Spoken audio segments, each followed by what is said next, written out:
Hey, what's going on, everybody? This is WildBoy789789, and today I'm here to talk about some new changes that I found out about on Warhammer Total War 2 from their Steam page. So to the backdrop of this, we got two Beastmen armies up against the Wood Elves. So not too many cinematic shots. Let's get a nice hunkered down position. Let's say like that. Okay. Let's get right down to it. First of all, we all know the game is coming out in 2014. 17. Jesus, I already messed up. 2017, sometime this year. So, what I found out on the Steam page, if you go there, it says, millennia ago, besieged by a chaos invasion, a conclave of high elf mages forged a vast arcane vortex. Its purpose was to draw the winds of magic away from the world as a sinkhole drains an ocean, and blast the demonic hordes back to the realm of chaos. Not really. Now the great vortex falters, and the world again stands on the brink of ruin. The vortex, at the start of the world, there was all these lizard men and Slan, and the portals collapsed, their warp gates collapsed, the Slan disappeared and were not seen from again, and demons poured forth in thick, unending waves. Just absolutely unending. So the lizard men and the high elves created these vortexes that would siphon magic out of the world, and without magic, the demons just wither away. Their portals are small. They can't exist without magic. They need magic to thrive. Okay, so we know about that. Powerful forces move to heal the maelstrom and avert catastrophe, yet others seek to harness its terrible energies for their own bitter purposes. Prince Tyrion, defender of Ulthuan, guides his high elves. He's a confirmed lord, by the way, in the desperate efforts to stabilize the vortex. Atop his palanquin throne, the Slan mage priest Mazdamundi directs his lizardmen war host as they surge northward from Lustria. He too is intent on preventing the cataclysm. So they are both protecting the vortex. The Witch King Malekith and his sadistic dark elf horde spew forth from Naggaroth on their labyrinthine black arcs. He tastes great weakness in the vortex and great opportunity in its demise. Now here I wanted to bring up spew forth from Naggaroth and their labyrinthine black arcs. Black arcs are big floating city siege islands. It's like a huge city that can sustain itself, and it floats to your continent and attaches bridges, and these people just pirate your continent. They all of a sudden have like a capital city off your coast. That leads me to believe the Dark Elves have naval invasions. It would be hard for me not to see naval battles if you got these big floating pirate cities, basically. You know what I'm saying? So I wanted to bring that up. That is pretty much, to me, confirming naval warfare. Even if it's just boats shooting cannons and it's not people boarding boats and stuff like that. People have argued about the rights of man of war and, Warhammer naval battles. But really, Total War owns the intellectual property for Total War naval battles. So the gameplay for naval battles is owned by Total War, as long as it doesn't mimic man of war mechanics, gameplay. The only thing you would need permission is the artwork to make the boats, if that makes sense. They would either have to make their own boats, or, I don't know. They would have to get permission to use the artwork. But that's it. The gameplay style is totally theirs. Okay, so I'm getting lost, because that's a big deal. Meanwhile, a fourth secretive race stirs the Skaven, their motives obscured by sinister plots and machinations. The time for revelation is nigh. 4 races, 4 outcomes, a single goal, control of the great vortex for good or for ill. You have 2 good races fighting for the vortex. two evil races fighting to harness it themselves. So what do we get to next? The second in a trilogy and sequel to the award-winning Total War Warhammer. We know all that. We know all that. Set across the vast continents of Lustria, that's South America, Ulthuan, the island, home of the High Elves. Sorry, this Gorbul's coming in. Where is it? I lost my place. Nagaroth, which is basically North America, the home of the Dark Elves, and the Southlands, which is confirming basically where Africa is, which is huge. The map they're adding is going to be about 4 times bigger than the map we have. And most of it's going to be ocean. About half of it.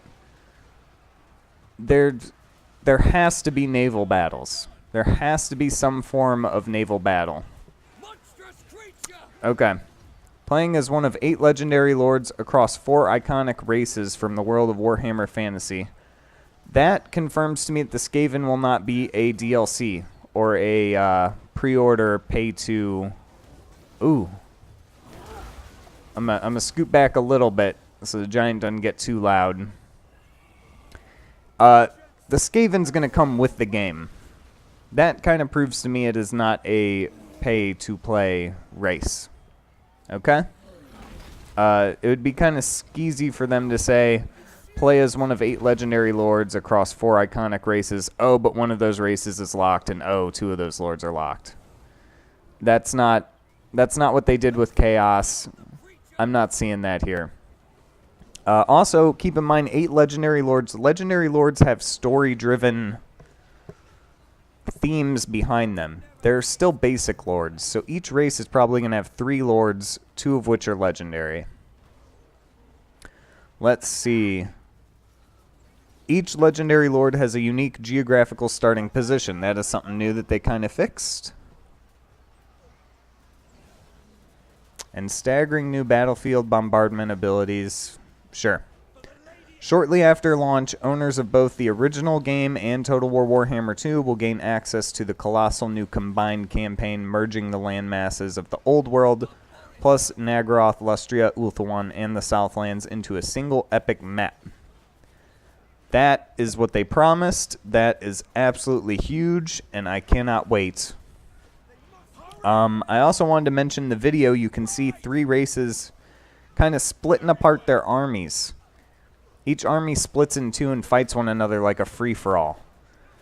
In the Warhammer 1, it kind of made sense to... If you couldn't do the free-for-all, it's fine. Because it was very sort of united races. The Bretonnians are cool with the Wood Elves, kinda. I mean, the Wood Elves will still kill anyone. They're really neutral. But they're kind of cool with them. And the Empire and Bretonnia will fight, yeah, of course. But they're both humans. They can be friends. They can ally. The Dwarves are cool. They kind of had a bunch of good races that could ally with each other. So it made more sense to have me versus you combat. In Total War Warhammer 2, the Lizardmen and High Elves are good, but they really will tear each other a new one. And the High Elves really hate Dwarves. I'm sure the Wood Elves don't like Dwarves as well. The Beastmen could kind of work with Chaos, but like now the Dark Elves and the Skaven are some really backstabbing races that are not going to work well with evil factions. It makes more sense, really, in a Total War game to have free-for-alls. They even have it in the tabletop. It's called Triumph and Treachery. So, I mean, yeah. I think that's confirming that, and it's about time, really. Those are going to be fun. I can't wait to do those. I also wanted to get to added races. The Southlands is full of lizardmen. It's full of savage orcs. At the very top in the desert... Sorry, I blew into the mic. It's going to be loud. Were the Tomb Kings and the human kingdom of Araby. Now, I'm not sure if they'll add Araby. They added Talea, Estalia, Kislev, which are all pretty much in-game, and they made them clones of the Empire army, which is okay. But they didn't really give Estalia and Kislev their own armies and flavor yet. I'm hoping they can do that. I'm kind of skeptical about Araby because there's a island currently to the top of Bretonia and the left of Norska, the Chaos Waste, where you can see in-game has a little island that's uninhabited. And that island should be Albion, which are humans that are very related to like Scotland, Britain, sort of Celtic. I'm reluctant to say Viking, but very barbarian British type of units. Scotland's probably perfect. If you've ever seen Braveheart, it's the guy with the painted face and the two-handed sword. Very much Celtic warrior, okay? They haven't added them. They haven't added any name of them, you know. That kind of makes me reluctant that we'll see Araby, which is sad because that means I'm reluctant to see the Kingdom of Ind, Cathay, Nippon. What else am I missing? I think that's all the human races I can think of. But why that sucks is because will we see Chaos Dwarves? Chaos Dwarves are a fan-made race, and they're very flavorful, and I would love to see them in the game, and people want them. There's fans of the Chaos Dwarves, but I just don't know if it'll happen if they're not adding these human races. And it really depends on how much creative license Games Workshop gives them, and how much balls Creative Assembly has. Because while you need their permission to create work they own, you do not really need their permission to create work that they don't own. So if they don't own Albion, and they don't own Araby, and they don't own Nippon, and they don't own the Chaos Dwarves, I don't see why they could tell you you can't put them in the game. Because you made some of my stuff and I gave you some permission, you can't mix it with your own stuff. I'm not sure of that law, you know? CA kind of needs to just put their big boy pants on and be like, we're making this. Let's get in here on some of the cav charges. You know, so we're probably not going to see the Famir either. The Famir are owned by Games Workshop. And if they wanted to do a old canceled race and bring them back to life, the Famir would be almost more perfect than the Chaos Dwarves because they're owned by what they've been given the rights to use. You know what I'm saying? Games Workshop owns them. That's a beautiful charge. I'm also kind of hoping that if they got really free license, they could make Malal. Now, I know Malal is owned by the artist, and the Games Workshop does not have the right to use Malal. But that has not stopped Games Workshop from hinting at a Lord of Malice. You just cannot use the word Malal. You really can't use his art. But I don't see why you couldn't make a sort of mockery of him or something. So, I mean, Demons of Malice would be my absolute dream come true. What I'm hoping for is a Demons of Skaven. In Age of Sigmar, the Great Horned Rat becomes a Chaos God.